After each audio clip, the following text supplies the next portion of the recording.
الله أكبر. الحمد لله رب العالمين الرحمن الرحيم مالك يوم الدين إياك نعبد وإياك نستعين اهدنا الصراط المستقيم صراط الذين أنعمت عليهم غير المغضوب عليهم ولا الضالين آمين. تلك الرسل فضلنا بعضهم على بعض منهم من كلم الله ورفع بعضهم درجات وآتينا عيسى ابن مريم البينات وأيدناه بروح القدس ولو شاء الله ما اقتتل الذين من بعدهم من بعد ما جاءتهم البينات ولكن اختلفوا فمنهم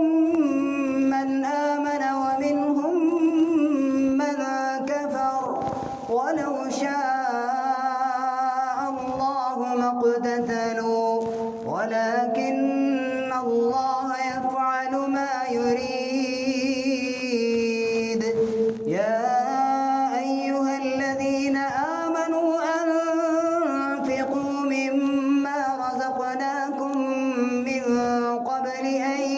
يأتي يوم لا بيع فيه ولا خلة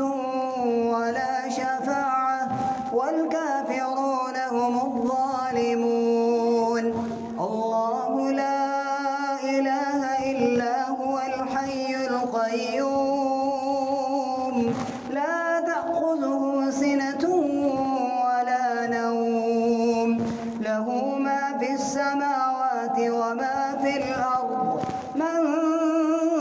ذا الذي يشفع عنده إلا بإذنه يعلم ما بين أيديهم وما خلفهم ولا يحيطون بشيء من علمه إلا بما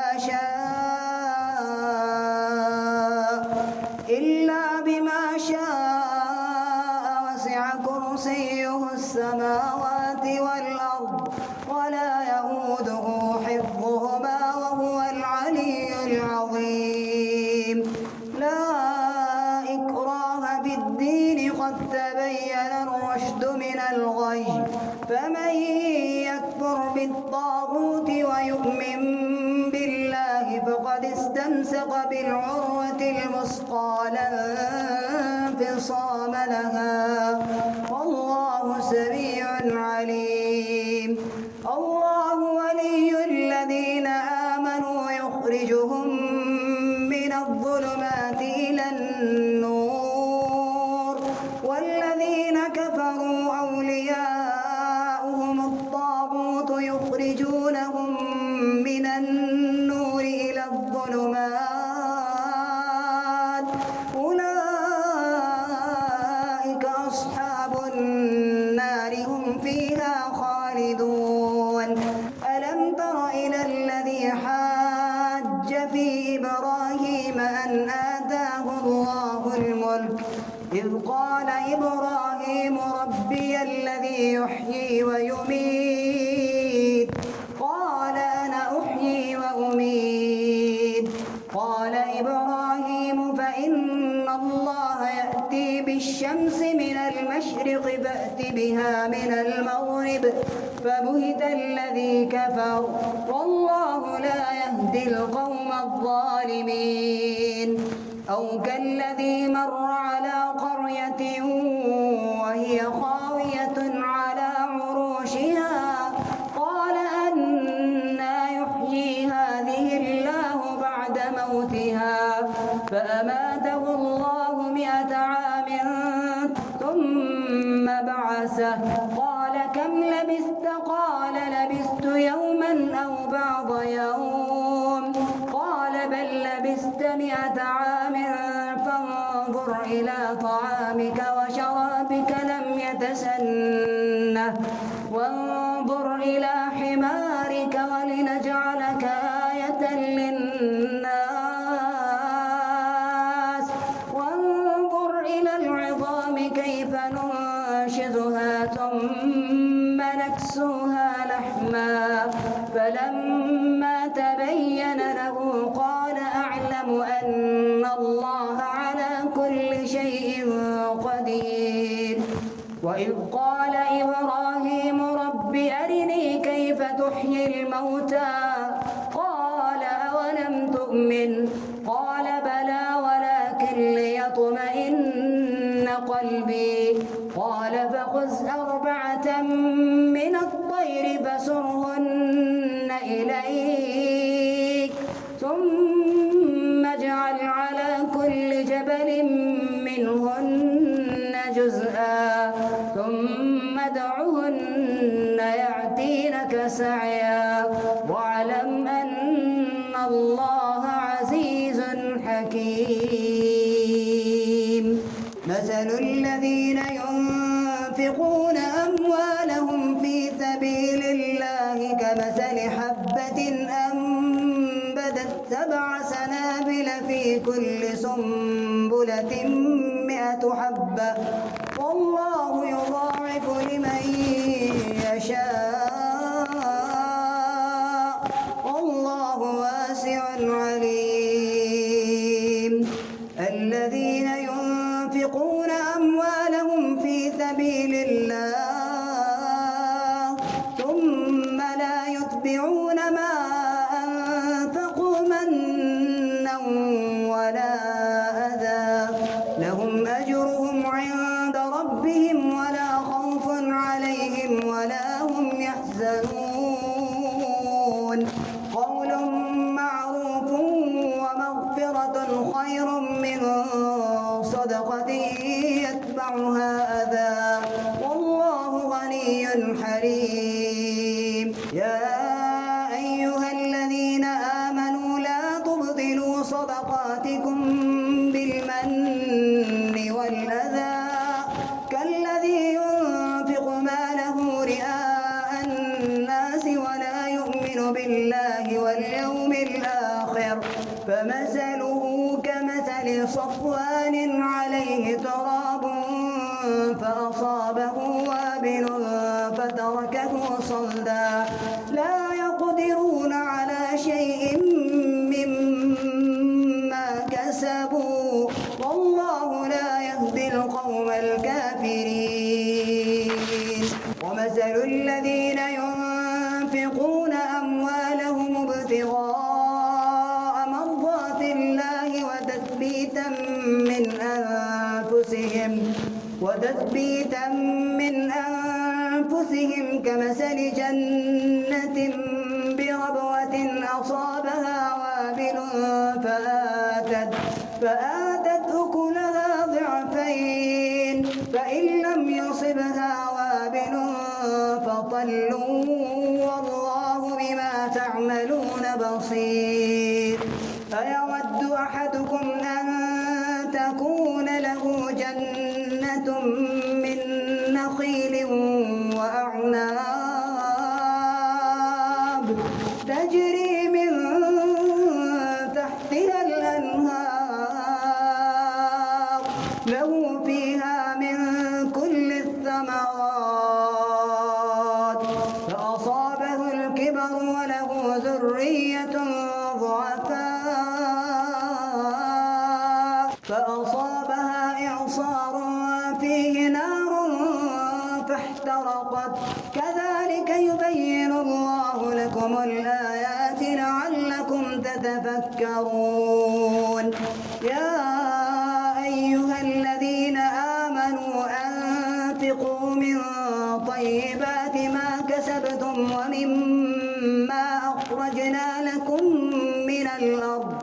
ولا تيمموا الخبيث منه تنفقون ولستم بآخذيه إلا أن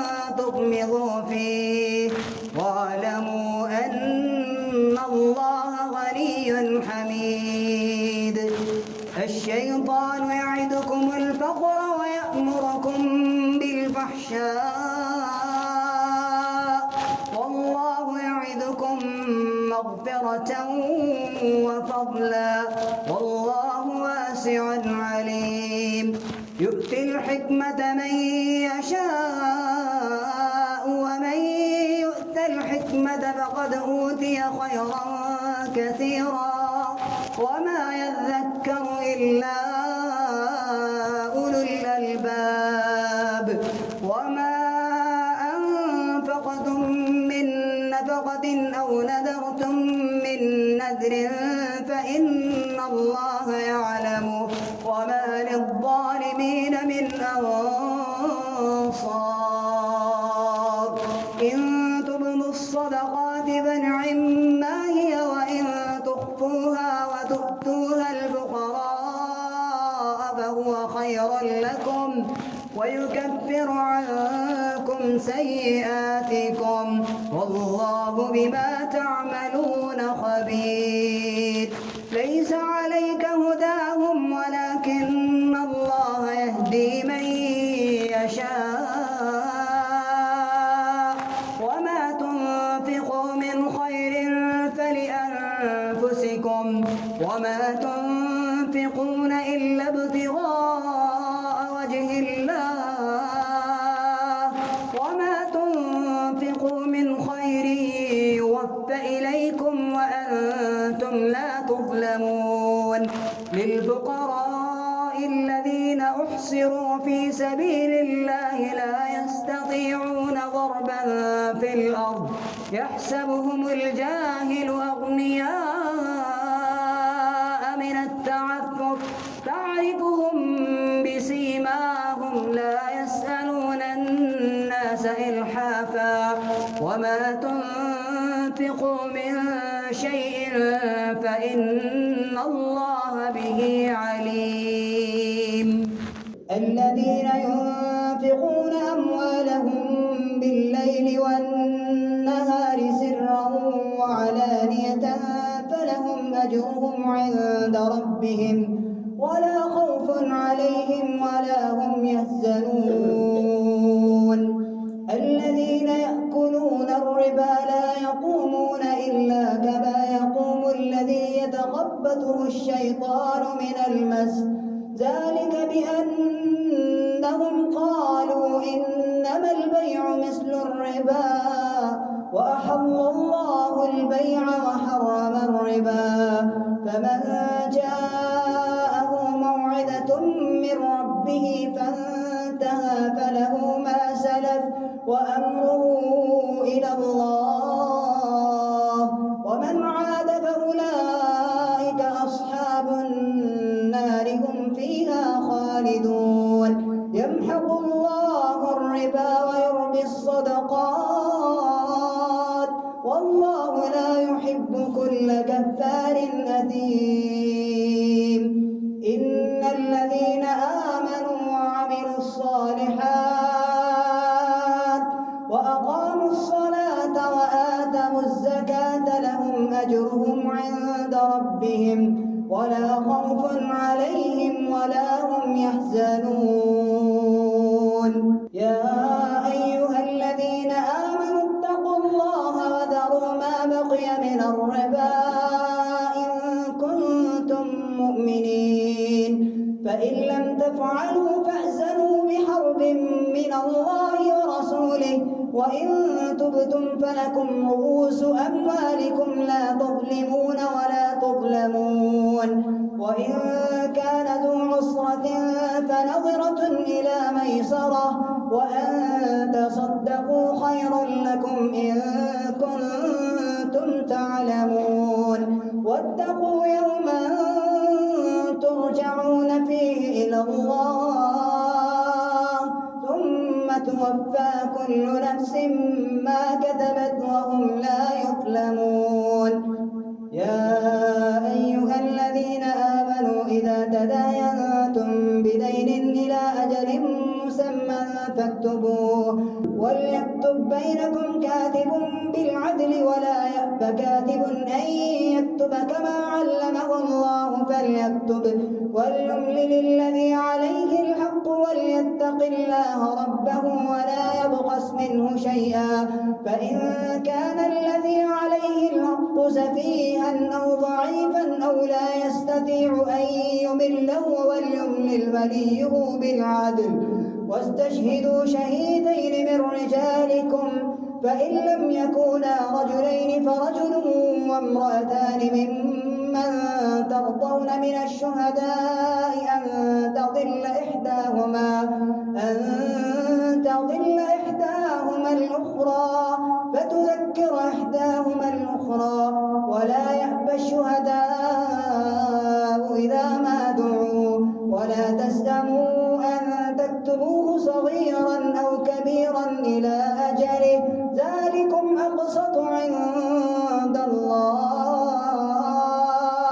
وأقوم للشهادة وأدنى ألا ترتابوا إلا أن تكون تجارة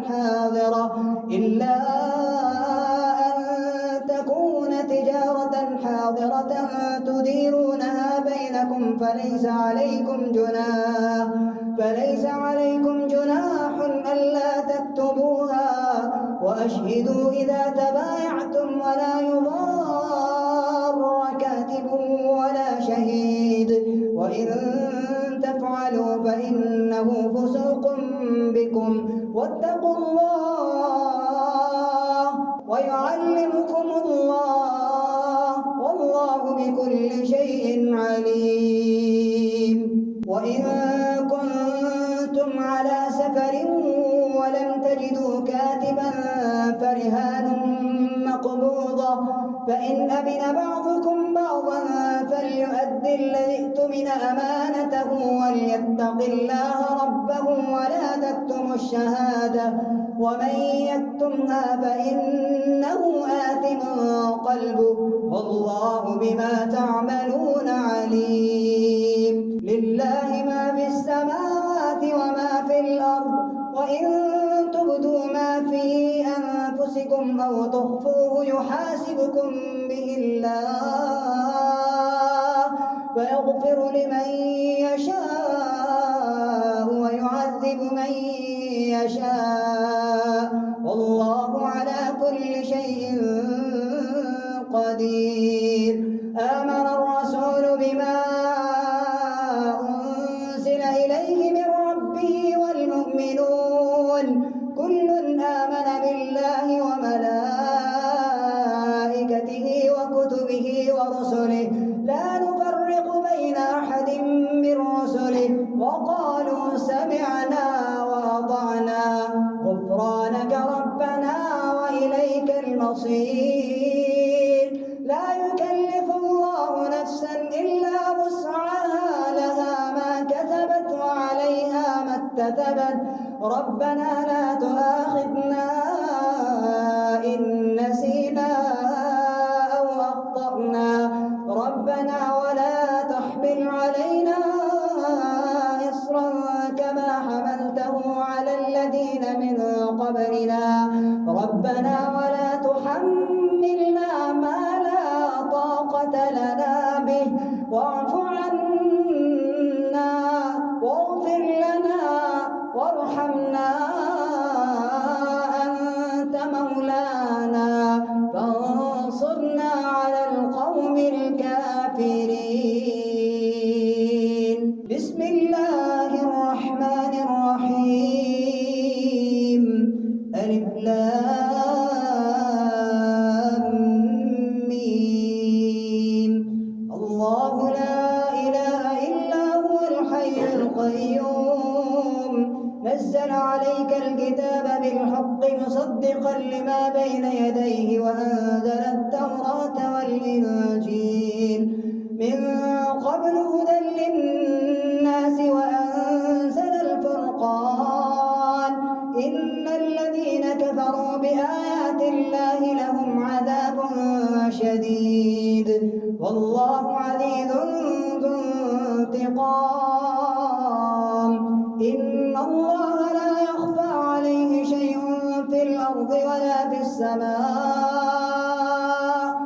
الذي يصوركم في الأرحام كيف يشاء لا إله إلا هو الحي القيوم لا إله إلا هو العزيز الحكيم هو الذي أنزل عليك الكتاب منه آيات محكمات هن أم الكتاب وأخر متشابهات فأما الذين في قلوبهم زيغ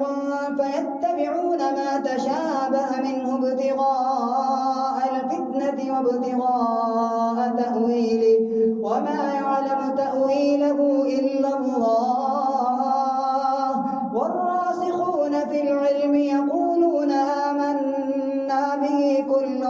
من عند ربنا وما يذكر إلا أولو الألباب ربنا لا تزغ قلوبنا بعد إذ هديتنا وهب لنا من لدنك رحمة إنك أنت الوهاب ربنا إنك جامع الناس ليوم لا ريب فيه إن الله لا يخلف الميعاد إن الذين كفروا لن تغني عنهم أموالهم ولا أولادهم من الله شيئا وأولئك هم وقود النار كدأب آل فرعون والذين من قبلهم كذبوا بآياتنا فأخذهم الله بذنوبهم والله شديد العقاب قل للذين كفروا ستغلبون وتحشرون إلى جهنم وبئس المهاد قد كان لكم آية في فئتين التقتا فئة تقاتل في سبيل الله وأخرى كافرة يرونهم مثليهم رأي العين والله يؤيد بنصره من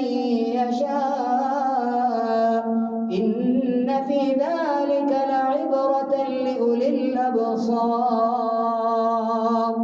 زين للناس حب الشهوات من النساء والبنين والقناطير المقنطرة